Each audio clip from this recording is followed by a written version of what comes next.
ಹೇಗಿದ್ಯೋ ಚೇಡಿ, ಹೇಗಾಗೋದ್ಯೋ, what ever, ಹೆಂಗೋ permission ಸಿಗ್ತಲ್ಲ ಅಷ್ಟೇ ಸಾಕು. ಇವಳಿಂದ ದೂರ ತೊಲಗಿ 3 ದಿನ ಆರಾಮಾಗಿ ನಮ್ಮ ಚಮ್ಮಕ್ ಚೆಲ್ಲೋ ಜೊತೆ ಜಾಲಿಯಾಗಿ ಟೈಮ್ ಸ್ಪೆಂಡ್ ಮಾಡ್ಬೋದು.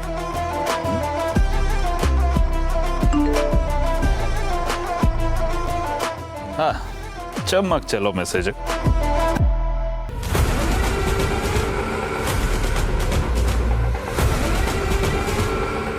ವಾಟ್?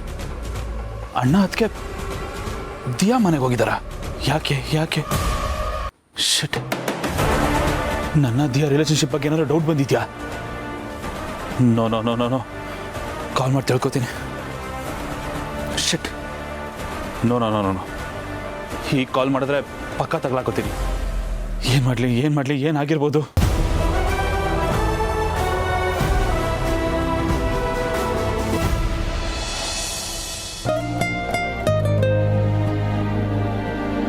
ನೀವು ಆ ಹುಡುಗಿ ಹತ್ರ ತುಂಬ ಚೆನ್ನಾಗಿ ಮಾತಾಡಿದ್ರಿ. ನೀವು ಪಕ್ಕದಲ್ಲಿದ್ರಲ್ಲ, ಅದೇ ಇದ್ಮೇಲೆ ನೀವು ಬರೀ ಕಿವಿ ಮಾತು ಹೇಳ್ತೀರಾ ಅಂತ ಅನ್ಕೊಂಡಿದ್ದೆ, ನೀವಂತೂ ಸ್ವಲ್ಪ ಜೋರಾಗಿ ಆವಾಜ್ ಹಾಕಿದ್ರಿ. ಎಲ್ಲ ಸಮಯದಲ್ಲೂ ಒಂದೇ ಥರ ಇರೋಕ್ಕಾಗಲ್ಲ ಭೂಮಿಕಾ. ಯಾ, ಸ್ಟ್ರಾಂಗ್ ಡೋಸ್ ಕೊಟ್ರೇನೆ ಕೆಲಸ ಆಗೋದು ಅನ್ಸುತ್ತೆ. ಅದಕ್ಕೆ ಹೇಳೋದು ದಂಡಂ ದಶಗುಣಂ ಅಂತ. ಸೆನ್ಸಿಬಲ್ ಆಗಿರೋರ ಹತ್ರ ಸ್ವೀಟಾಗಿ ಮಾತಾಡೋರು ಅರ್ಥ ಆಗುತ್ತೆ. ಕೆಲವ್ರಿಗೆ ಇಂಥ ಭಾಷೆಯಲ್ಲಿ ಮಾತಾಡಿದ್ರೆ ಅರ್ಥ ಆಗುತ್ತೆ. ಈಗ ಹಿಂದಿಯಲ್ಲಿ ಮಾತಾಡೋರ ಹತ್ರ ತಮಿಳ್ ಮಾತಾಡಿದ್ರೆ ಅರ್ಥ ಆಗುತ್ತಾ? ಕನ್ನಡದವ್ರ ಹತ್ರ ಸ್ಪ್ಯಾನಿಷಲ್ಲಿ ಮಾತಾಡೋದು ಗೊತ್ತಾಗುತ್ತೆ ಅವ್ರಿಗೆ. ಯಾರ್ಯಾರಿಗೆ ಯಾವ್ಯಾವ ಭಾಷೆಯಲ್ಲಿ ಅರ್ಥ ಆಗುತ್ತೋ ಅದೇ ಭಾಷೆಯಲ್ಲಿ ಅರ್ಥ ಮಾಡಿಸ್ಬೇಕು. ನಾನು ಮಾಡಿದ್ದದ್ದು. ಬರೀ ಸ್ವಾರ್ಥಿಗಳಾಗಿ ಸ್ವಾರ್ಥದ ಹಿಂದೆ ಓಡ್ತಿರೋ ಪ್ರಪಂಚದಲ್ಲಿ ನಿಮ್ಮರ್ಥ ಸ್ವಾರ್ಥನೇ ಇಲ್ಲದೆ ಇರೋರನ್ನ ನೋಡಿದ್ರೆ ತುಂಬಾ ಖುಷಿ ಆಗುತ್ತೆ. ನೀವು ನಮ್ಮವ್ರು ಅಂತ ಹೇಳಕ್ಕೆ ಹೆಮ್ಮೆ ಆಗುತ್ತೆ. ಅಯ್ಯೋ, ನಾನು ಖಂಡಿತ ನಿಸ್ವಾರ್ಥಿ ಅಲ್ಲ, ಪರಮ ಸ್ವಾರ್ಥಿ. ನನಗೆ ಎಲ್ಲರೂ ಬೇಕು, ಎಲ್ಲರೂ ಚೆನ್ನಾಗಿರಬೇಕು, ಎಲ್ಲರ ಪ್ರೀತಿನೂ ನನಗೆ ಬೇಕ್ರಿ. ಅವ್ರ ಖುಷಿ ನೋಡಿ ನಾನು ಖುಷಿ ಪಡಬೇಕು, ಆ ಸ್ವಾರ್ಥನೇ. ಹೌದಲ್ಲ? ಹೀಗೂ ಯೋಚನೆ ಮಾಡ್ಬೋದು. ಈ ಸ್ವಾರ್ಥ ಒಳ್ಳೇದೆ. ನಿಮ್ಮ ಥರ ನಾವು ಸ್ವಾರ್ಥಿಗಳಾಗಬೇಕು. ಕರೆಕ್ಟ್. ನೋಡ, ಸ್ಟ್ರಾಂಗ್ ಡೋಸ್ ಕೊಟ್ಟಿದ್ದೀವಿ, ಎಲ್ಲ ವರ್ಕೌಟ್ ಆಗಿ ಸರಿ ಹೋದ್ರೆ ಅಷ್ಟೇ ಸರ್.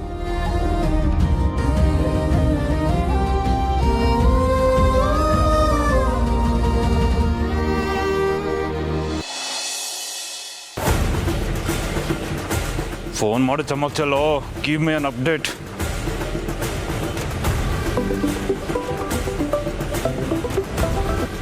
ಹಲೋ ಬೇಬಿ, ಏನಾಯ್ತು? ಏನು ಹೇಳೋದು? ನಿಮ್ಮ ಅಣ್ಣ ಅದಕ್ಕೆ ನಮ್ಮ ಮನೆಗೆ ಬಂದಿದ್ರು. ಅದು ಗೊತ್ತಾಯ್ತು ಬೇಬಿ, ಮೆಸೇಜ್ ನೋಡಿದೆ, ಮುಂದಕ್ಕೆ ಹೇಳು. ಬಂದಿದ್ದು ಅಲ್ಲದೆ ನನ್ನ ಬಗ್ಗೆ ಬಾಯಿಗೆ ಬಂದಂಗೆ ಮಾತಾಡಿದ್ರು. ನಮ್ಮ ರಿಲೇಷನ್ಶಿಪ್ ಬಗ್ಗೆ ಎಷ್ಟು ಚೀಪಾಗಿ ಕಮೆಂಟ್ ಮಾಡಿದ್ರು ಗೊತ್ತಾ? ನಂಗೆ ತುಂಬ ಹರ್ಟ್ ಆಯಿತು ಜೈ. ಬೇಬಿ, ಎಕ್ಸಾಕ್ಟಾಗಿ ಏನಾಯ್ತು ಅಂತ ಹೇಳು ಪ್ಲೀಸ್. ನಾವಿಬ್ಬರು ದೂರ ಇರಬೇಕಂತೆ, ನಮ್ಮ ಮಧ್ಯದಲ್ಲಿ ಡಿಸ್ಟೆನ್ಸ್ ಮೇಂಟೈನ್ ಮಾಡಬೇಕಂತೆ, ಇಲ್ಲಾಂದರೆ ಪರಿಣಾಮ ನೆಟ್ಟಗಿರಲ್ವಂತೆ. ಅಷ್ಟೇ ಅಲ್ಲ, ಇನ್ನೂ ಏನೇನೆಲ್ಲ ಹೇಳಿದ್ರು ಗೊತ್ತಾ? ಸುಮ್ಮನೆ ಇದ್ರೆ ಸರಿ, ಇಲ್ಲಾಂದರೆ ನಾನು ಏನು ಮಾಡ್ತೀನೋ ಗೊತ್ತಿಲ್ಲ ಅಂತೆಲ್ಲ ತುಂಬ ಲೋ ಕ್ಲಾಸಾಗಿ ಮಾತಾಡಿದ್ರು. ನಿಮ್ಮ ಅಣ್ಣನ ನಾನು ತುಂಬ ದೊಡ್ಡ ವ್ಯಕ್ತಿ ಅಂದ್ಕೊಂಡಿದ್ದೆ, ಆದರೆ ಅವರು ಈ ಥರ ಎಲ್ಲ ಮಾತಾಡ್ತಾರಂತ ನಾನು ಅಂದ್ಕೊಂಡಿರಲಿಲ್ಲ. ಏನು ಹೇಳ್ತಾ ಇದೆಯಾ ಬೇಬಿ ನೀನು? ನಮ್ಮಣ್ಣ ಅಷ್ಟು ಚೀಪಾಗಿ ಮಾತಾಡೋದನ್ನ ನನಗೆ ನಿಜ ನಂಬಕ್ಕಾಗ್ತಿಲ್ಲ. ನಂಬಲೇಬೇಕು. ನಾನೇ ನನ್ನ ಕಿವಿಯಾರೆ ಕೇಳಿಸ್ಕೊಂಡಿದ್ದೀನಲ್ಲ, ನನ್ನ ಮೇಲೆ ನಿಮಗೆ ನಂಬಿಕೆ ಇಲ್ವಾ? ನಂಗೆ ಎಷ್ಟು ಹರ್ಟ್ ಆಯಿತು ಗೊತ್ತಾ? ನನ್ನ ಲೈಫಲ್ಲೇ ನಾನು ಯಾರ ಹತ್ರನೂ ಈ ಥರ ಎಲ್ಲ ಅನ್ಸ್ಕೊಂಡೇ ಇರಲಿಲ್ಲ. ಅವ್ರು ಆ ಥರ ಎಲ್ಲ ಮಾತಾಡ್ತಾ ಇದ್ರೆ ನನಗೆ ಹೇಗಾಯಿತು ಗೊತ್ತಾ ಜೈ? ನಂಗೆ ಇದೆಲ್ಲ ಬೇಕಾಗಿತ್ತಾ? ನಿಮಗೆ ಕ್ಲೋಸ್ ಆಗಿದ್ದ ತಪ್ಪಿಗೆ ನಾನು ಇಷ್ಟೊಂದೆಲ್ಲ ಅನ್ಸ್ಕೊಬೇಕಿತ್ತಾ? ಏ ಬೇಬಿ, ಕೂಲ್ ಆಗು, ನೀನು ಫಸ್ಟ್ ಕೂಲ್ ಆಗು. ಯಾಕೆ ಇಷ್ಟೊಂದು ಎಕ್ಸೈಟ್ ಆಗ್ತಿದ್ಯಾ?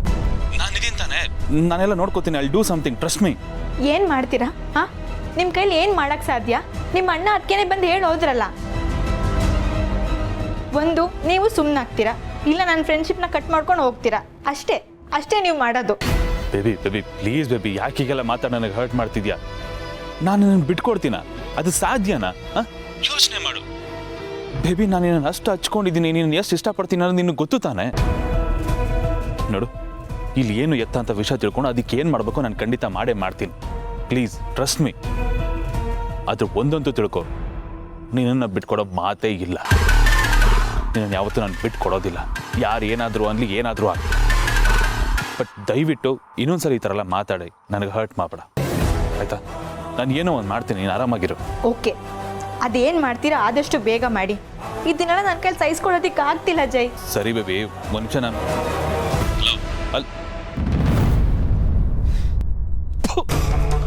ಕರ್ಮ. ಇವರಿಬ್ರು ಯಾಕೆ ಅಲ್ಲಿಗೆ ಹೋದ್ರು, ಹೇಗೆ ಹೋದ್ರು, ಇವ್ರಿಗೆ ವಿಷಯ ಹೇಗೆ ಲೀಕ್ ಆಯ್ತು, ಯಾರು ಫಿಟ್ಟಿಂಗ್ ಇಟ್ಟಿರ್. ಹಾ, ಭೂಮಿಕಾ, ಅವಳ ಆ ಭೂಮಿಕಿಂದ ಕೈವಾಡ ಇರ್ತಿದ್ರಲ್ಲಿ. ಅಣ್ಣನ ಹತ್ರ ಫಿಟ್ಟಿಂಗ್ ಇಟ್ಟು ಅವಳೇ ಕರ್ಕೊಂಡು ಹೋಗಿರ್ತಾಳ ಅಲ್ಲಿಗೆ. ಎಂತ ಕೆಲಸ ಮಾಡ್ಬಿಟ್ಟಿಯೋ. ಹೋಯ್ತು, ನಾನೇನಾಗಬಾರ್ದು ಅಂದ್ಕೊಂಡಿದ್ದು ಅದೇ ಆಗೋಯ್ತು. ಇಷ್ಟು ದಿನ ನಾನು ಮೇಂಟೈನ್ ಮಾಡ್ಕೊಂಡು ಬಂದಿದ್ದು ಗುಡ್ ವಿಲ್ ಎಲ್ಲ ಒಂದೇ ಸೆಕೆಂಡಿಗೆ ವಾಶ್ ಔಟ್ ಆಗೋಯ್ತು. ಏನು ಮಾಡಲಿ.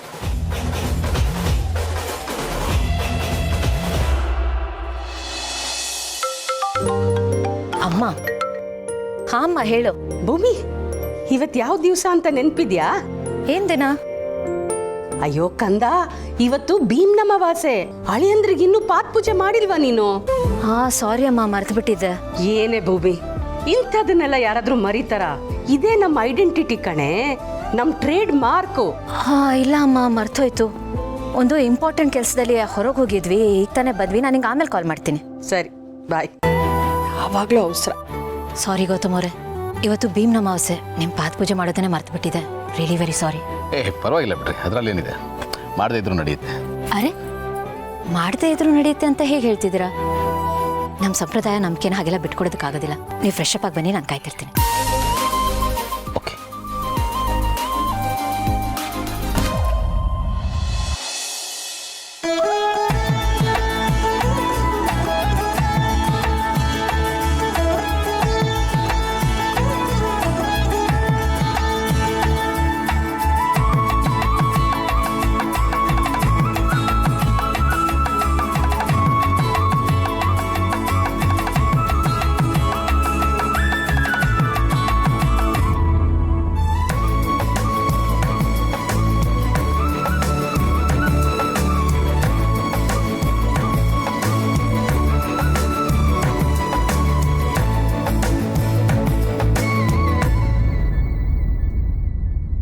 ಅಯ್ಯೋ, ಇವತ್ತು ಭೀಮ್ನ ಅಮಾವಾಸ್ಯೆ ಅಲ್ವಾ? ಗಂಡನ ಪೂಜೆ ಮಾಡಬೇಕಿತ್ತು. ಅಯ್ಯೋ, ಮರ್ತೇ ಹೋಯ್ತಲ್ಲ. ಕರ್ಕೊಂಡ್ಬಿಡೋಣ ಅವ್ರನ್ನೂ. ಈಗ ಈ ಪೂಜೆ ಮಾಡಿದ್ರಲ್ಲ, ಇದ್ರ ಹಿಂದೆ ಇರೋ ಲಾಜಿಕ್ ಏನು? ಇದನ್ನ ಮಾಡಿದ್ರೆ ಗಂಡನಿಗೆ ಭೀಮನ ಬರ ಬರುತ್ತೆ ಅಂತ. ವಾ, ಅಂದ್ರೆ ಈಗ ನಾನು 6 ಪ್ಯಾಕ್ ಮಾಡಿಕೊಂಡು ಬಾಡಿ ಬಿಲ್ಡರ್ ಆಗಬೇಕು ಅಂತೀರಾ? ಕೊನೆವರೆಗೂ ಸಂಸಾರದ ಭಾರನ ಸಲೀಸಾಗಿ ಹೊರಕ್ಕೆ ಶಕ್ತಿ ಬರಲಿ ಅಂತ. ವಿರಾಟ್ ಪರ್ವದಲ್ಲಿ ದ್ರೌಪದಿಗೆ ಕೀಚಕನಿಂದ ತೊಂದರೆ ಆದಾಗ ಹೇಗೆ ಭೀಮ ಕೀಚಕನ ಕೊಂದು ದ್ರೌಪದಿನ ಕಾಪಾಡಿದ್ನೋ, ತುಂಬಿದ ಸಭೆಯಲ್ಲಿ ದ್ರೌಪದಿಗೆ ವಸ್ತ್ರ ಅಪಹರಣ ಆಗಿ ಅವಳಿಗೆ ಎಲ್ಲರ ಮುಂದೆ ಅವಮಾನ ಆಗಿ ಅವಳು ನೋವಲ್ಲಿ ಅವಮಾನದಲ್ಲಿ ಎಲ್ಲರ ಮುಂದೆ ನೊಂದು ಬೆಂದು ಅಸಹಾಯಕಳಾಗಿ ನಿಂತಿದ್ದಾಗ ಅತಿರಥ ಮಹಾರಥರು ಅನ್ಸ್ಕೊಂಡಿದ್ದವರೆಲ್ಲರೂ ಅವಳಿಗೆ ಅನ್ಯಾಯ ಆಗಿರೋದನ್ನ ನೋಡಿದ್ದು ಕೈ ಕಟ್ಕೊಂಡು ನಿಂತಿದ್ರು. ಆಗ ದ್ರೌಪದಿ ಪರವಾಗಿ ಧ್ವನಿ ಎತ್ತಿದ್ದು, ಅವಳಿಗೆ ಅವಮಾನ ಮಾಡಿರೋರನ್ನ ಸಂಹಾರ ಮಾಡ್ತೀನಿ ಅಂತ ಅಬ್ಬರಿಸಿದ್ದು ಭೀಮ ಒಬ್ನೇ. ತನ್ನ ಹೆಂಡತಿಯಾದವಳ ಘನತೆ ಗೌರವನ ಕಾಪಾಡಿದ್ದು ಭೀಮ ಮಾತ್ರ. ಆ ಸಂದರ್ಭದಲ್ಲಿ ಭೀಮ ಹೇಗೆ ದ್ರೌಪದಿಗೆ ಆಸರೆಯಾಗಿ ನಿಂತಿದ್ನೋ ಹಾಗೆ ಎಲ್ಲ ಗಂಡಂದಿರು ಹೆಂಡತಿಯರ ಪಾಲಿಗೆ ಅತಿ ದೊಡ್ಡ ಮಾರಲ್ ಸಪೋರ್ಟ್ ಆಗಿರಲಿ, ಅವ್ರಿಗೆ ಜೋಪಾನ ಮಾಡೋ ಶಕ್ತಿ ಕೊಡಲಿ ಅಂತ ಇದನ್ನೆಲ್ಲ ಮಾಡೋದು. ನೈಸ್ ನೋಡಿ, ಅದಕ್ಕೆ ಹೇಳೋದು ನಮ್ಮ ಹಿರಿಯರು ಸುಮ್ಮನೆ ಯಾವುದೇ ಸಂಪ್ರದಾಯಗಳನ್ನ ಮಾಡಿಲ್ಲ ಅಂತ. ಇದರಿಂದ ಒಂದು ಸೆನ್ಸ್ ಇದೆ, ಸೈನ್ಸ್ ಇದೆ, ಲಾಜಿಕ್ ಇದೆ. ನಾವು ಅದನ್ನು ಗುಡ್ ಸಂಪ್ರದಾಯ ಅಂತನೋ ಅಥವಾ ಡಂಬಾಚಾರ ಅಂತನೋ ಹಾಗೆ ಬಿಟ್ಬಿಡ್ತೀವಿ. ಅಥವಾ ಬೇರೆ ಯಾರೋ ಮಾಡ್ತಾ ಇದ್ದಾರಲ್ಲ, ನಾನು ಮಾಡದೇ ಇದ್ರೆ ಹೇಗೆ, ಅವ್ರೇನು ಅನ್ಕೋತಾರೆ ಅನ್ನೋ ಹೆದರಿಕೆಯಲ್ಲಿ ಮಾಡ್ತೀವಿ. ಬಟ್ ಅದ್ರ ಹಿಂದೆ ಇರೋ ನಿಜವಾದ ಅರ್ಥ ತಿಳ್ಕೊಂಡು ಮಾಡಿದ್ರೆ ಎಷ್ಟು ಚೆನ್ನಾಗಿರುತ್ತೆ, ಎಷ್ಟು ಜೀವತ್ಕೆ ಇರುತ್ತೆ ನೋಡಿ, ಅಲ್ವಾ? ಬನ್ನಿ.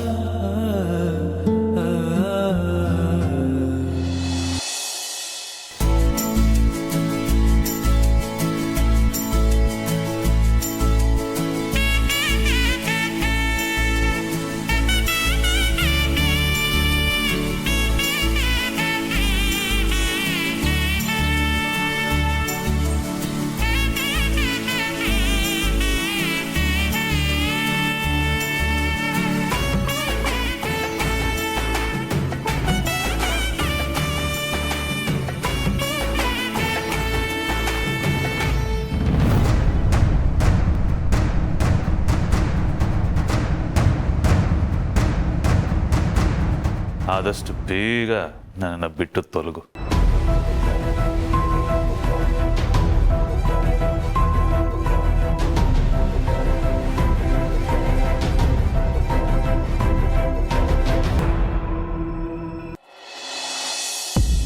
ಮಲ್ಲಿ ನೆನೆಸ್ಕೊಂಡ್ರೆ ಬಹಳ ಕಷ್ಟ ಆಗುತ್ತೆ ಭೂಮಿಕಾ. ಬಹಳ ಇನ್ನೋಸೆಂಟ್ ಅವಳು. ಜಯದೇವನೇ ನಂಬ್ಕೊಂಡು ಬಂದಿದ್ದಾಳೆ. ಇವ್ನು ನೋಡಿದ್ರೆ ಹೀಗೆ ಮಾಡ್ತಾ ಇದ್ದಾನೆ. ಪಾಪ ಅವಳಿಗೆ ಏನೂ ಗೊತ್ತಿಲ್ಲ. ಇದೇ ವಿಚಿತ್ರ ಅನ್ನೋದು. ನಮ್ಮ ಸುತ್ತಮುತ್ತ ಏನಾಗ್ತಾ ಇದೆ ಅಂತ ನಮಗೆ ಗೊತ್ತಿರುತ್ತೆ, ಎಲ್ಲನೂ ತಿಳ್ಕೊಂಡಿರ್ತೀವಿ. ಆದರೆ ನಮ್ಮ ಕಾಲು ಬುಡದಲ್ಲಿ ಏನು ನಡೀತಾ ಇದೆ, ನಮ್ಮ ಹತ್ತಿರದವ್ರು ಹೇಗಿದ್ದಾರೆ ಅಂತ ನಮ್ಗೆ ಗೊತ್ತೇ ಆಗಲ್ಲ. ಅದಕ್ಕೆ ಅಲ್ವಾ ಗಾದೆ ಮಾತು ಮಾಡಿರೋದು, ದೀಪದ ಬುಡಕ್ಕೆ ಯಾವಾಗಲೂ ಕತ್ಲೆ ಅಂತ. ಆ್ಯಕ್ಚುಲಿ ತಪ್ಪು ಮಾಡಿದವ್ರದಲ್ಲ. ನಾವು ಕಣ್ಮುಚ್ಚಿ ಅವ್ರನ್ನ ಬ್ಲೈಂಡಾಗಿ ನಂಬ್ತೀವಲ್ಲ, ನಮ್ಮದೇ ತಪ್ಪು. ಸಂಬಂಧಗಳು ನಮ್ಮನ್ನು ಕಣ್ಣೆದ್ರು ಕುರುಡನಾಗಿ, ಕಿವಿ ಇದ್ರು ಕಿವುಡನಾಗಿ, ಬಾಯಿ ಎದುರು ಮೂಖರನಾಗಿ ಮಾಡಿಬಿಡುತ್ತೆ. ಸಂಬಂಧಗಳು ನಮಗೆ ಹೇಗೆ ಶಕ್ತಿನೋ, ನಮಗೆ ಸ್ಟ್ರೆಂತೋ, ನಮ್ಮ ವೀಕ್ನೆಸ್ಸು ಅದೇ ಆಗಿರುತ್ತೆ. ನಿಜ, ನಮಗೆಲ್ಲ ಕಣ್ಣು ಕಾಣ್ತಿರುತ್ತೆ, ಎಲ್ಲ ಗೊತ್ತಿರುತ್ತೆ. ಯಾವುದನ್ನು ಮಾತಾಡೋಕ್ಕಾಗಲ್ಲ, ಯಾವುದನ್ನು ಹೇಳೋಕ್ಕಾಗಲ್ಲ. ನೀವು ದಿಯಾಗೆ ಸ್ಟ್ರಾಂಗ್ ಆಗಿ ವಾರ್ನ್ ಮಾಡಿದ್ದೀರಾ, ಎಲ್ಲ ಸರಿ ಹೋಗುತ್ತೆ. ಅವಳು ಸುಮ್ಮನೆ ಇದ್ರು ಈ ಪುಣ್ಯಾತ್ಮ ಸುಮ್ಮನೆ ಇರಬೇಕಲ್ಲ ಭೂಮಿಕಾ. ನಾವು ಅವಳಿಗೆ ಸ್ಟ್ರಾಂಗ್ ಡೋಸ್ ಕೊಟ್ಟಾಗೆ ಇವನು ಕೊಡೋಕ್ಕಾಗಲ್ಲ. ಇದು ಎರಡೂ ಕಡೆಯಿಂದ ರಿಪೇರಿ ಆಗಬೇಕು. ಅದು ಹೇಗೆ ಅಂತ ನನಗೆ ಗೊತ್ತಾಗ್ತಾ ಇಲ್ಲ. ಇವನ ಹತ್ರ ನಾವು ಅದೇ ಥರ ಟ್ರೀಟ್ ಮಾಡಿದ್ರೆ ಬೇರೆ ಥರ ಆಗುತ್ತೆ. ಹೇಗೆ ಹ್ಯಾಂಡಲ್ ಮಾಡಬೇಕು ಅಂತ ಗೊತ್ತಾಗ್ತಾ ಇಲ್ಲ ನನಗೆ. ಇದು ನಮ್ಮಿಂದ ಆಗಬೇಕಾಗಿರೋದಲ್ಲ ಗೌತಮ್ ಅವರೇ, ಮಲ್ಲಿಯಿಂದ. ಮಲ್ಲಿಯಿಂದನಾ? ಗಂಡ ದಾರಿ ತಪ್ಪದೆ ಇರೋ ಥರ ನೋಡ್ಕೊಳ್ಳೋದು ಹೆಂಡತಿ ಜವಾಬ್ದಾರಿ. ನೋಡಿ, ನಾನು ಮಲ್ಲಿ ಹತ್ರ ಯಾವುದನ್ನು ನೇರವಾಗಿ ಹೇಳಿದೆ, ಸೂಕ್ಷ್ಮವಾಗಿ ಅವಳಿಗೆ ತಿಳಿಸ್ತೀನಿ, ಆಗೆಲ್ಲ ಸರಿ ಹೋಗುತ್ತೆ. ನೀವು ಇದ್ರ ಬಗ್ಗೆ ಜಾಸ್ತಿ ತಲೆ ಕೆಡಿಸ್ಕೊಬೇಡಿ ಪ್ಲೀಸ್.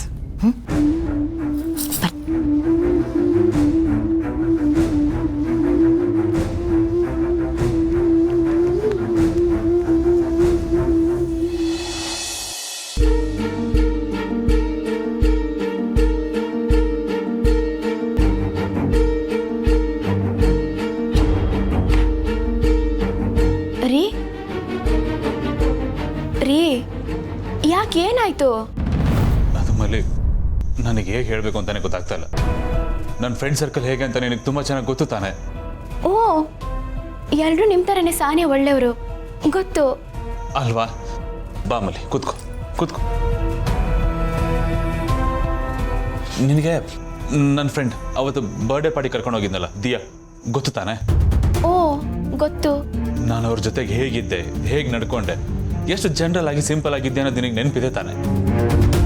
ಅದನ್ನು ನೋಡಿದ್ರೆ ನನ್ನ ಅವರ ಮಧ್ಯ ಏನೋ ನಡೀತಿದೆ ಅಂತ ನಿನಗೇನಾದ್ರು ಅನ್ಸುತ್ತಾ ಮಲ್ಲಿ? ಅಯ್ಯೋ ಶಿವನೇ, ಯಾಕ್ರಿ ಈ ಥರ ಮಾತಾಡ್ತಿದ್ದೀರಾ? ಅಲ್ಲ, ಅವರ ನಿಮ್ಮ ಮಧ್ಯೆ ಏನಿರಕ್ಕೆ ಸಾಧ್ಯ? ನೀವು ನನಗೆ ಎಷ್ಟು ಪ್ರೀತಿಸ್ತೀರ ಅಂತ ನನಗೆ ಗೊತ್ತು ರೀ. ಹೆಂಡ್ತಿನ ಅಷ್ಟು ಪ್ರೀತಿಸೋರು ಹೇಗಿರ್ತಾರೆ ಅನ್ನೋದು ನನಗೆ ಗೊತ್ತು. ಬೇರೆ ಹೆಂಗಸ್ರ ಬಗ್ಗೆ ನನಗೆ ಗೊತ್ತಿಲ್ಲ ರೀ, ಆದರೆ ನನಗೆ ಮಾತ್ರ ನನ್ನ ಗಂಡನ ಮೇಲೆ ಎಳ್ಳಷ್ಟು ಅನುಮಾನ ಇಲ್ಲ. ಅಷ್ಟು ನಂಬ್ತೀನಿ ನಿಮ್ಮನ್ನ. ಅದ ಏನು ಮಾಡೋದು ಮಲ್ಲಿ? ನಿಂತರ ಯಾರು ನನ್ನ ನೋಡ್ತಾ ಇಲ್ವಲ್ಲ, ಯಾರಿಗೂ ನಾನೇನು ಅಂದ್ರೆ ಅರ್ಥನೇ ಆಗ್ತಿಲ್ಲ ಇಲ್ಲಿ. ಅದೇ ನನಗೆ ಬೇಜಾರು. ಯಾಕ್ರಿ, ಏನಾಯ್ತು? ಯಾರು ಏನಂದ್ರೆ ಇವಾಗ? ಯಾರೋ ಏನೋ ಅಲ್ಲ ಮಲ್ಲಿ, ಸ್ವಂತ ನನ್ನ ಅಣ್ಣ ಅದಕ್ಕೆ ನನ್ನ ಮೇಲೆ ಡೌಟ್ ಪಡ್ತೀಯಾರ ಮಲ್ಲಿ. ನಾನೇನೋ ತಪ್ಪು ಮಾಡ್ತಾ ಇದ್ದೀನಿ, ಟ್ರ್ಯಾಕ್ ತಪ್ತಾ ಇದ್ದೀನಿ ಅಂತ. ಯಾಕಂತೆ? ಅವ್ರಿಗೆ ಯಾಕಂಗ ಅನ್ನಿಸ್ತಂತೆ? ಆ್ಯಕ್ಚುಲಿ ಏನಾಯ್ತು ಅಂದ್ರೆ ಮಲ್ಲಿ, ಪಾಪ ದಿಯಾ ಅವ್ರಿಗೆ ಒಂದು ಕಾರ್ ಪರ್ಚೇಸ್ ಮಾಡ್ಬೇಕಿತ್ತಂತೆ. ಅವ್ರ ಕೈಲಿ ಆಗಿಲ್ಲ, ಬಿಕಾಸ್ ಇನ್ಕಮ್ ಟ್ಯಾಕ್ಸ್ ಪ್ರಾಬ್ಲಮ್. ಎಲ್ಲಿಂದ ನಿಮ್ಗೆ ದುಡ್ಡು ಬಂತು ಅಂತ ಕ್ವೆಶ್ಚನ್ ಮಾಡ್ತಾರೆ ಅನ್ನೋ ಕಾರಣಕ್ಕೆ ಅವ್ರ ಹತ್ರ ಹೆಲ್ಪ್ ಕೇಳಿದ್ರು. ನಾನು ನಿಮ್ಮ ಅಕೌಂಟ್ಗೆ ಅಮೌಂಟ್ನ ಟ್ರಾನ್ಸ್ಫರ್ ಮಾಡ್ತೀನಿ, ಬಟ್ ನೀವು ನಿಮ್ಮ ಹೆಸರು ನನಗೊಂದು ಕಾರ್ ಬುಕ್ ಮಾಡಿಕೊಡಿ ಅಂತ ಅಷ್ಟೇ ಮಲ್ಲಿ. ಹೌದಾ? ಹಂಗೆಲ್ಲ ಮಾಡೋಕ್ಕಾಗುತ್ತಾ? ಹಾಂ ಮಲ್ಲಿ, ಮಾಡ್ಬೋದು. ಆ ಥರ ಸುಮಾರು ಜನ ಮಾಡ್ತಾರೆ. ಈ ಟ್ಯಾಕ್ಸ್ ಅನ್ನೋದು ತುಂಬಾ ಕಾಂಪ್ಲಿಕೇಟೆಡ್ ವಿಷಯ ಮಲ್ಲಿ. ಅದು ನಿನಗೆ ಅರ್ಥನೂ ಆಗಲ್ಲ, ನಿನಗೆ ಅರ್ಥ ಮಾಡ್ಸೋಕೆ ನನ್ನ ಕೈಲಿ ಪ್ರಯತ್ನವೂ ಪಡೋಕ್ಕಾಗಲ್ಲ. ಆ ಥರದ ವಿಷಯ ಅದು. ಅವ್ರು ನನಗೆ ಕೇಳಿದ ಹೆಲ್ಪನ್ನ ನಾನು ಮಾಡಿಕೊಟ್ಟೆ ಮಲ್ಲಿ. ಅವ್ರಿಗೊಂದು ಕಾರ್ ಪರ್ಚೇಸ್ ಮಾಡಿಕೊಟ್ಟೆ. ಆ ಒಂದು ಕಾರಣಕ್ಕೆ ನನ್ನ ಸ್ವಂತ ಅಣ್ಣ ಅದಕ್ಕೆ ನನ್ನ ಮೇಲೆ ಅನುಮಾನ ಪಡ್ತಿದ್ದಾರೆ ಮಲ್ಲಿ. ನನ್ನ ಮತ್ತೆ ದಿಯೋರ್ ಮಧ್ಯೆ ಏನೋ ಇದೆ ಅನ್ನೋ ಥರ. ಅವ್ರಿಗೆ ಸಹಾಯ ಮಾಡೋಕ್ಕೋಗಿ ನಾನು ಕೆಟ್ಟವನಾಗಿದ್ದೀನಿ ಮಲ್ಲಿ. ಅದ್ರ ಜೊತೆಗೆ ಇವರಿಬ್ರು ಆ ಹುಡುಗಿ ಮನೆಗೆ ಹೋಗಿ ಗಲಾಟೆ ಮಾಡಿದಾರೆ ಗೊತ್ತಾ? ಪಾಪ ಮಲ್ಲಿ, ನನ್ನ ಕತೆ ಬಿಡು. ಆ ಹುಡುಗಿಗೆ ಶರ್ಟ್ ಆಗಿರ್ಬೇಡ, ನೆನ್ಸ್ಕೊಂಡ್ರೆ ನನಗೆ ಅಯ್ಯೋ ಅನ್ನಿಸ್ತದೆ. ಭಾವ ಹಾಗೆ ಮಾಡಿದ್ರಾ? ಹೌದು ಮಲ್ಲಿ, ಅವ್ರು ಈ ಥರ ನಡ್ಕೋತಾರೆ ಅಂತ ನಾನು ಎಕ್ಸ್ಪೆಕ್ಟ್ ಮಾಡಿರಲಿಲ್ಲ. ನನಗೂ ಶಾಕ್ ಆಗ್ತಿದೆ. ಆದರೆ ಮಲ್ಲಿ, ನಿನ್ನ ಗಂಡ ಹೇಗೆ ಅಂತ ನಿನಗೆ ಗೊತ್ತಲ್ವಾ? ಒಪ್ಕೋತೀನಿ, ಹೌದು, ಒಂದು ಟೈಮಲ್ಲಿ ನಿನ್ನ ಮೇಲೆ ಬೇಜಾರಿತ್ತು. ಬಟ್ ಅದಾದಮೇಲೆ ನಿನ್ನ ಜೊತೆ ಹೇಗೆ ನಡ್ಕೋತಿದ್ದೀನಿ, ನಿನ್ನನ್ನು ಎಷ್ಟು ಪ್ರೀತಿಸ್ತಿದ್ದೀನಿ ಅಂತ ನಿನಗೆ ತುಂಬ ಚೆನ್ನಾಗಿ ಗೊತ್ತಲ್ವ ಮಲ್ಲಿ? ಮಲ್ಲಿ, ಇರೋದಕ್ಕಿಂತ ಹೆಚ್ಚಾಗಿ ನನಗೆ ನೀನಿರಬೇಕಾದ್ರು, ಇಂಥ ಒಳ್ಳೆ ಹೆಂಡತಿ ಇರಬೇಕಾದ್ರೆ ನಾನು ಯಾಕೆ ಮಲ್ಲಿ ಬೇರೆಯವ್ರ ಹಿಂದೆ ಹೋಗ್ಲಿ? ನಾನು ನಿನ್ನನ್ನು ಪ್ರೀತಿಸೋಷ್ಟು ಪ್ರಪಂಚದಲ್ಲಿ ಬೇರೆ ಯಾರೂ ಪ್ರೀತಿಸಲ್ಲ ಮಲ್ಲಿ. ಹಾಗಿದ್ಮೇಲೆ ನಿನ್ನ ಜಾಗದಲ್ಲಿ ಬೇರೆಯವ್ರು ಬರೋದಕ್ಕೆ ಬರೋದು ಬಿಟ್ಬಿಡು. ಬೇರೆಯವ್ರನ್ನ ಇಮ್ಯಾಜಿನ್ ಕೂಡ ಹೇಗೆ ತಾನೇ ಮಾಡಲಿ ಮಲ್ಲಿ? ಅಂಥದ್ರಲ್ಲಿ ಈ ಥರ ಮಾತುಗಳನ್ನೆಲ್ಲ ಕೇಳಿದ್ರೆ ಹರ್ಟ್ ಆಗುತ್ತೆ ಮಲ್ಲಿ. ಇದನ್ನೆಲ್ಲ ಹೇಗೆ ಸಹಿಸ್ಕೊಳ್ಳಿ ಮಲ್ಲಿ ನಾನು?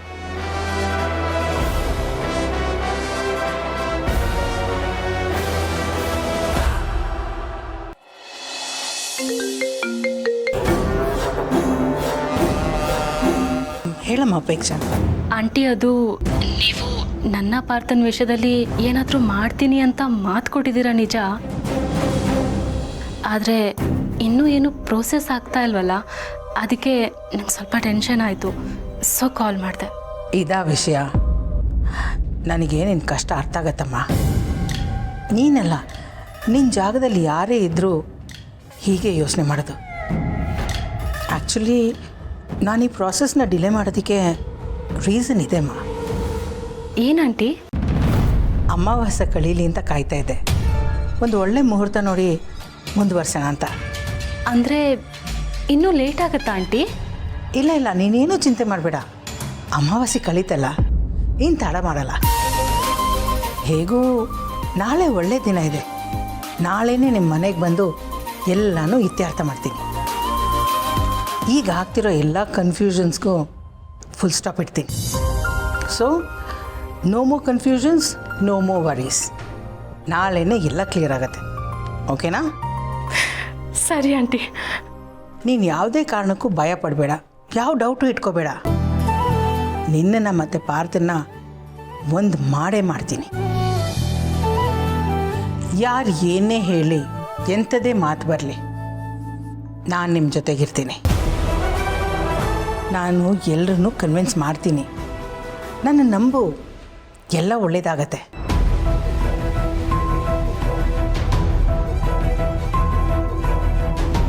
ಯಾಕಮ್ಮ ಸೈಲೆಂಟ್ ಆಗಿಬಿಟ್ಟೆ? ನಾನು ಯಾರಿಂದ ಸಪೋರ್ಟ್ನ ನಿರೀಕ್ಷೆ ಮಾಡಿದ್ನೋ ಅವರಿಂದ ನನಗೆ ಸಪೋರ್ಟ್ ಸಿಗಲಿಲ್ಲ. ಆದರೆ ನೀವು ನಮ್ಮ ಸಪೋರ್ಟಿಗೆ ನಿಂತ್ರಲ್ಲ ಆಂಟಿ. ತಂದೆ ತಾಯಿ ಸ್ಥಾನದಲ್ಲಿ ನಿಂತು ನೀವು ನಮ್ಮ ಪ್ರೀತಿನ ಉಳಿಸ್ಕೊಡ್ತಾ ಇದ್ದೀರಾ. ನನಗೆ ಮಾತೇ ಬರ್ತಾ ಇಲ್ಲ aunty. Thank you so much.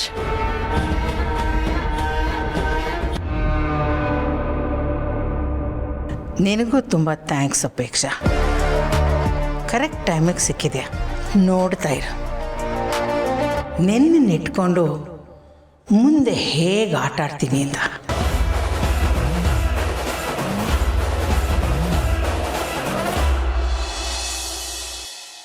ರೀ ರೀ ಯಾಕ್ರಿ ಇಷ್ಟೊಂದು ಬೇಜಾರು ಮಾಡ್ಕೊಂಡಿದ್ದೀರಾ?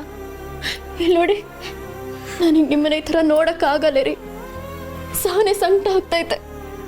ಮಲ್ಲಿ, ನನಗೆ ಏನು ಮಾಡಬೇಕು ಅಂತ ಗೊತ್ತಾಗ್ತಾ ಇಲ್ಲ. ಕಂಪ್ಲೀಟ್ ಬ್ಲ್ಯಾಂಕ್ ಆಗಿದ್ದೀನಿ ನಾನು. ಈಗ ನಾನು ನಿನ್ನ ಹತ್ರ ಬಂದು ಇರೋ ವಿಷಯ ಎಲ್ಲ ಹೇಳಿದೆ, ಸರಿ ಹೋಯ್ತು.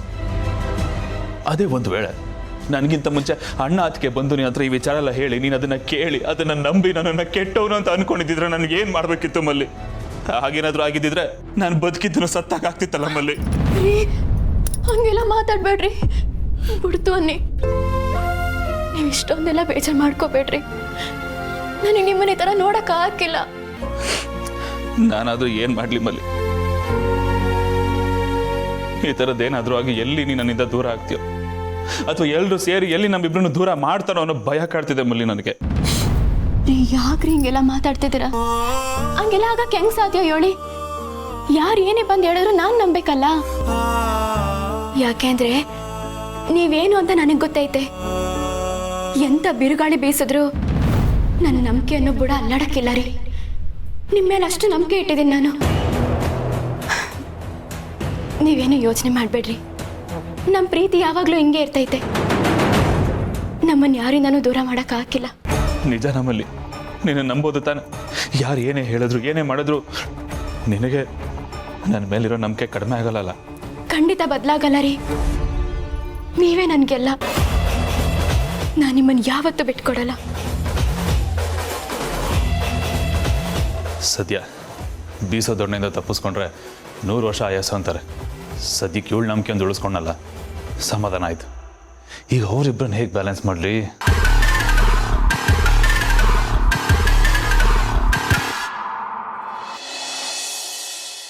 ಯಾಕಕ್ಕರೆ? ಬಾ ಕುತ್ಕೋ, ಹೇಳ್ತೀನಿ. ಅಲ್ಲ, ಅಲ್ಲೇ ಮಾತಾಡ್ಬೋದಾಗಿತ್ತಲ್ಲ.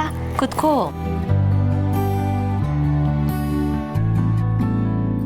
ಮಲ್ಲಿ, ನಿನ್ನ ಜೊತೆ ಸ್ವಲ್ಪ ಪರ್ಸನಲ್ ಆಗಿ ಮಾತಾಡಬೇಕಿತ್ತು. ಪರ್ಸನಲ್ ಆಗ? ಹೇಳಿ ಅಕ್ಕರೆ. ಜಯದೇವ್ ಅವರು ನಿನ್ನನ್ನು ಚೆನ್ನಾಗಿ ನೋಡ್ಕೋತಿದ್ದಾರಾ? ಐ ಮೀನ್, ಇಂಥ ಸ್ಥಿತಿಯಲ್ಲಿ ನೀನು ಬೇಕು ಬೇಡಗಳನ್ನು ತಿಳ್ಕೊಂಡು ಅದನ್ನು ಪೂರೈಸ್ತಿದ್ದಾರಾ? ನೀನು ಕೇರ್ ಮಾಡ್ತಿದ್ದಾರೆ ತಾನೆ? ನಿನ್ನ ಕಡೆ ಗಮನ ಕೊಡ್ತಿದ್ದಾರಲ್ವಾ? ಯಾಕಕ್ಕರೆ ಹಿಂಗೆ ಕೇಳ್ತಿದ್ದೀರಾ? ಅವ್ರು ನನ್ನ ಸಂದಾಗ ನೋಡ್ಕೊಂತವ್ರೆ, ಸಾನಿ ಸಂದಾಗ ನೋಡ್ಕೊಂತವ್ರೆ. ನನ್ನ ಮೇಲೆ ತುಂಬ ಪ್ರೀತಿ ಇಟ್ಟವ್ರೆ. ಅವ್ರು ಯಾವಾಗಲೂ ನಿನ್ನ ಮಲ್ಲಿಗೆ ಹೂವಿನ ಥರ ನೋಡ್ಕೊಂತೀನಿ ಅಂತ ಹೇಳ್ತಿರ್ತಾರೆ. ಬರೀ ಹೇಳೋದಲ್ಲ, ಮಲ್ಲಿಗೆ ಹೂವಿನ ಥರ ನೋಡ್ಕೊಂತಾರೆ ಕೂಡ. ಅಲ್ಲ, ಯಾಕೆ ಕೇಳಿದೆ ಅಂದರೆ, ಇತ್ತೀಚೆಗೆ ಅವ್ರ ಮನೆಗೆ ಲೇಟಾಗಿ ಬರ್ತಿದ್ದಾರೆ, ಹೊತ್ತು ಗೊತ್ತಿಲ್ಲದೆ ಹೋಗ್ತಿದ್ದಾರೆ. ಅವ್ರ ಗಮನ ಜಾಸ್ತಿ ನಿನ್ನನ್ನು ಬಿಟ್ಟು ಬೇರೆ ಕಡೆ ಎಲ್ಲೂ ಹೋಗ್ಬಾರ್ದಲ್ವಾ ಮಲ್ಲಿ? ಐ ಮೀನ್, ಆಫೀಸು ಮೀಟಿಂಗ್ಸು ಅದು ನೋಡು ಮಲ್ಲಿ. ನೀನು ಆಗಾಗ ಅವ್ರನ್ನ ವಿಚಾರಿಸ್ತಿರ್ಬೇಕು. ಎಲ್ಲಿ ಹೋಗ್ತಿದ್ದೀರಾ, ಎಷ್ಟೊತ್ತಿಗೆ ಬರ್ತೀರಾ? ಒಂದು ಕೆಲಸ ಮಾಡು, ನೀನು ಆಗಾಗ ವಿಡಿಯೋ ಕಾಲ್ ಮಾಡು. ಯಾವಾಗ ವಾಪಸ್ ಮನೆಗೆ ಬರ್ತಿದ್ದೀರಾ, ನಾನು ನಿಮಗೋಸ್ಕರ ಕಾಯ್ತಿದ್ದೀನಿ ಅಂತೆಲ್ಲ ಹೇಳು. ಆದಷ್ಟು ಅವ್ರನ್ನ ನಿನ್ನ ಜೊತೆ ಸಮಯ ಕಳೆಯೋ ಥರ ಮಾಡ್ಕೊ. ಅಂದರೆ ಏನಕ್ಕರೆ ನಿಮ್ಮ ಮಾತಿನ ಅರ್ಥ? ನನ್ನ ಗಂಡಂಗೆ ಅರ್ಜೆಂಟಾಗಿ ಮೂಗ್ದಾರ ಹಾಕ್ಬೇಕು, ಅವರು ದಾರಿ ತಪ್ಪಿದ ಮಗ ಆಗ್ತಾವ್ರೆ, ದಾರಿ ತಪ್ತಾವ್ರೆ ಅಂತನಾ? ಇಲ್ಲ ಮಲ್ಲಿ, ಅದು ಎಲ್ಲಿದ್ದೀರಾ, ಯಾವಾಗ ಬರ್ತಿದ್ದೀರಾ ಅಂತ ಕೇಳೋದು ಹೆಂಡತಿ ಡ್ಯೂಟಿ ಅಲ್ವಾ? ಆ ಲೆಕ್ಕದಲ್ಲಿ ಹೇಳಿದೆ ಅಷ್ಟೇ. ಅಕ್ಕರೆ, ನೀವು ಯಾವ ಲೆಕ್ಕದಾಗಾರ ಹೇಳಿ, ಆದರೆ ನನ್ನ ಗಂಡನ ವಿಚಾರದಾಗೆ ಅದು ಯಾವುದೇ ಲೆಕ್ಕಕ್ಕೆ ಬರೋಕ್ಕಿಲ್ಲ. ಯಾಕಂದರೆ ಅವ್ರು ನನ್ನ ಸಾನೇ ಸಂದಾಗ ನೋಡ್ಕೊಂತವ್ರೆ, ತುಂಬ ಪ್ರೀತಿಸ್ತಾರೆ. ಅಕ್ಕರೆ, ನೀವು ಇದ್ರ ಬಗ್ಗೆ ಜಾಸ್ತಿ ತಲೆ ಕೆಡಿಸ್ಕೊಳಕ್ಕೆ ಹೋಗ್ಬೇಡಿ. ನಮ್ಮ ಸಂಸಾರ ಸಾನೇ ಸಂದಾಗೈತೆ. ಬನ್ನಿ.